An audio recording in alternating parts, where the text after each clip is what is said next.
If you're planning on buying any cards from TCG Player, make sure you use our affiliate link right here in the description of our video to help support the channel. It's the best way to do it. Are you looking for Rebel Clash codes? They are already available on TEU-on store, as you can see, and you can use Tablemon code for 5% off or for any purchase of all the other code cards they have.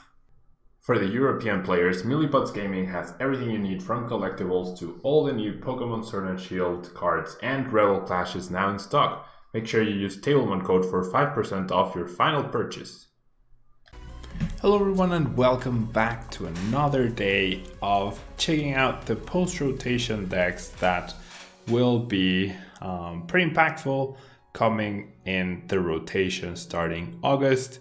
Now, DECIDUEYE, we finally got a card printed with the ability called Forest Camouflage that says prevent all damage done to this Pokemon by the attacks of your opponent's Pokemon V and Pokemon GX. So obviously this ability reminds us of Hoopa, reminds us of Samacenta V in a way.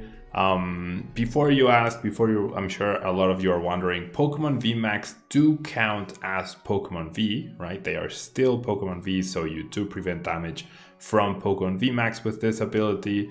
So that's really, really impactful for DECIDUEYE here. It becomes a sort of anti-meta tech or anti-meta deck, in combination with Jirachi, Zigzagoon, Oricorio, and Tetene. The idea behind this deck is to just make sure that you swarm with the DECIDUEYEs and block any of your opponent's big hitters. Now, because of the DECIDUEYE's existence, most decks are going to have to play non-V and non-GX attackers in the future in order to prevent getting hard countered by this. For example, the Eternatus deck that I showcased at the beginning of the week, that one didn't have a single DECIDUEYE counter, so if you were going up against DECIDUEYE, then you would run into trouble. And the attack is actually very cost effective. For a mere 2 energy, you get to do Split Arrow, 90 damage to the active, and then 20 damage to 2 of your opponent's bench Pokemon. So 130 damage total, which is pretty great. And you do have the Zigzagoon to help you with the damage on the bench and increase your damage output that way. Of course, we have the Jirachi with Oricorio and Tetene GX in order to help set up, right? We do need to make sure we are setting up quite quickly our attacker, and that is why we are utilizing Rosa as well. Rosa is a really good supporter because once anything gets knocked out, be it a Rowlet or a Jirachi or something, not only do we get cards from Oricorio, but Rosa immediately finds us the rare candy and the DECIDUEYE to possibly immediately evolve, right? Now it is going to be very key to be able to find energies every single turn so that we don't miss energy attachments. But if we are able to buy ourselves a few turns where our opponents can damage us, that will give us some leniency. We do have the 4 Marnies, the 3 Research, and the 2 Bosses Orders as well to help out in setting up, and the Bosses Orders goes really nicely with the bench damage. You can make some cute plays that way.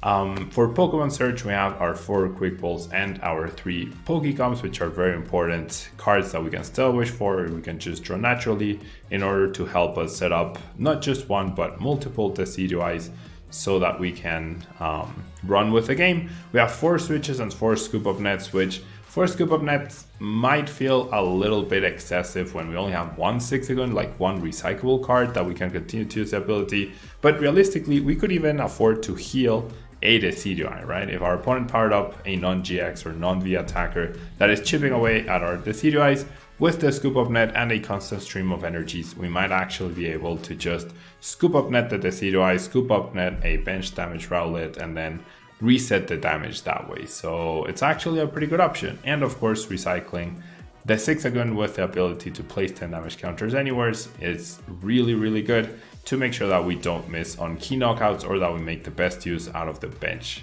damage.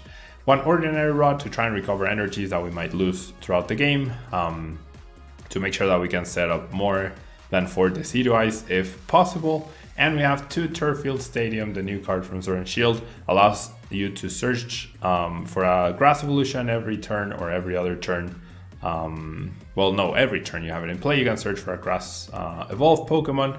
So that's really nice. As long as you set up your outlets, that's another avenue you have in order to find your Decidueyes, in order to find the Dartrix, and puts less pressure on the roads of finding the Pokemon and can help you find something like Oricorio or an extra outlet for the bench.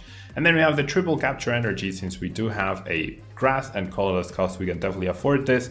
The 3-8 energy split is really nice, and the capture energy can help us in setting up, which is really, really cool. Yeah, so this deck should have a decent presence in the metagame. It should be a relatively cheap deck to build, especially with Jirachis and Detennes being more accessible than ever with the trainers toolkits and the Pikarom decks, including those. So yeah, should be a pretty good deck, something to always have in mind when considering deck building, because you really need to make sure you don't get walled by a single Decidueye and that it doesn't completely ruin your whole game plan. Otherwise, that would be a harsh loss to take for sure. So yeah, much more simpler deck than the other ones, more straightforward in what it tries to do. Reminds me a little bit of Obstagoon in that it's a anti-meta deck. If people are teching for it, then it's less good. If people are not teching for it and don't respect it, then they're going to end up regretting it. So yeah, that should be it for the Decidueye deck. There should be other variants, I guess, that could utilize something like Rowlet and a Lowland Executor in order to help with the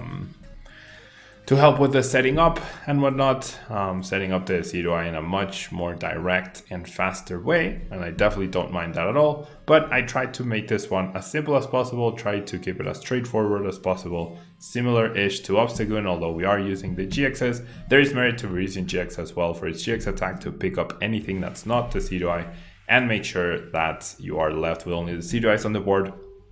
Therefore, your opponent can boss its orders around it and try to get the win that way.